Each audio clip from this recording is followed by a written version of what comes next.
All right, thank you, Carrie. The drive looks pretty good on those cameras, but what about up north, the cameras where they are no longer in range? Well, we sent our camera, and let's take you to a live look right now. This is Thornton, Ontario, of course, just south of Barrie.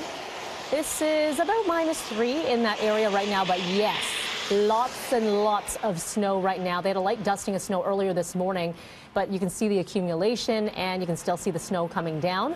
Looks like we are almost out of the woods. Frank mentioned the system is beginning to back off. But if you are north of the city, some areas east and west of the city as well, make sure to slow down here. Conditions are not ideal to drive in, of course. All right, time now 6:32. Other news we're following. A man has died after a shooting overnight in North York. His murder equaling the record in Toronto set back in 1991. Police responding to the sounds of gunshots just after midnight on Ann Arbor Road, near Albion and Weston. They located a man there on the street suffering from multiple gunshot wounds. He was rushed to hospital where he died. This is the city's 89th murder victim of 2018, which ties the record, which was set back in 1991. Keep in mind, this year's homicides do include 10 people killed in the van attack on Yonge Street last April.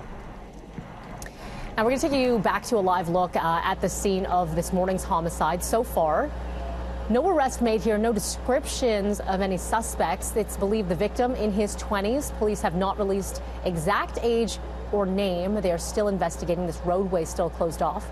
But as always, if you have any information, contact the Homicide Squad or Crime Stoppers.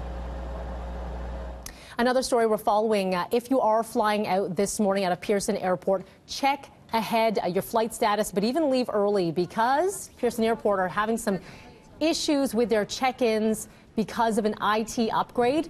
They told us this morning impacts both Terminal 1 and Terminal 3, and a number of airlines are affected here. They do have a backup plan in place. However, you could experience delays. Now, there have been a number of viewers tweeting different things. So let me just bring you up to one video here. This is coming in from Terminal 3, where this passenger here at Shenkena telling us that the lines are not bad just yet, but a lot of the passengers are having to be checked in once they're through the gate via a phone. So this could delay some of your flights here. So just keep this in mind if you are heading out. We'll continue to watch that story for you.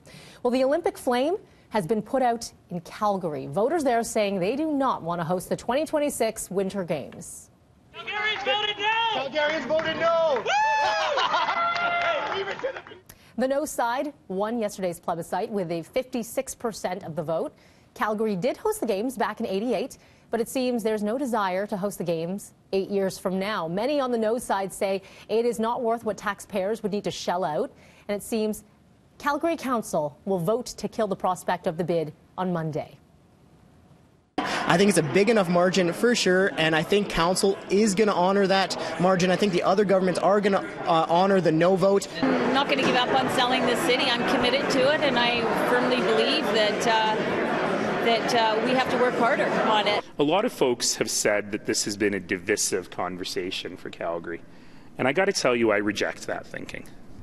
Because what we had was passionate people talking about the future of the community.